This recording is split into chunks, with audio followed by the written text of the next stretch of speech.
Iran is watching as Islamic State fighters seize territory in neighboring Iraq, but it has no plans to send in troops to help the Iraqi government battle the group. Meantime, there's growing concern about the fate of a small town north of Baghdad.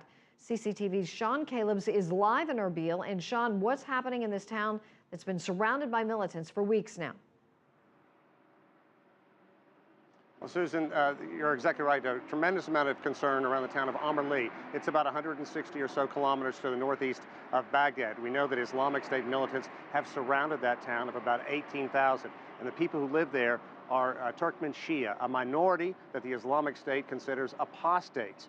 The United Nations is issuing a tremendous amount of concern tonight, saying it is time to take action, that there is desperate concern that this could turn into another massacre, the same kind that we saw in the northwestern part of this state when the Yazidi sect members were trapped and had to make a run to Mount Sinjar. More than 1,500 people died during that. There's a lot of concern by the UN that the Islamic State could simply storm this area, and it has been cut off from food, it has been cut off from water, it has been cut off from electricity for days now. The Iraqi Air Force has tried to drop supplies in, but even that has gone in a rather spotty fashion.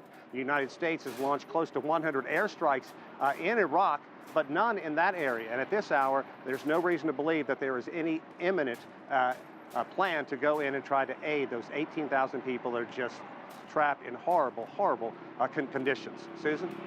Sean, Iran's foreign minister is saying that the country will not be sending troops to help Iraq fight the Islamic State. And tell us, why is this? Well, that's a very interesting story that is unfolding here. We know that the chief diplomatic leader from Iran is in Baghdad to meet with the prime minister designate, Haider al-Abadi. And he has said that it's time, the foreign minister from Iran says it's time for a global push, a global effort to try and drive the Islamic State out of this region. There are reports, however, that Iran has already sent fighters across the border. There is a very, very fierce pitched battle for a town called Jalala.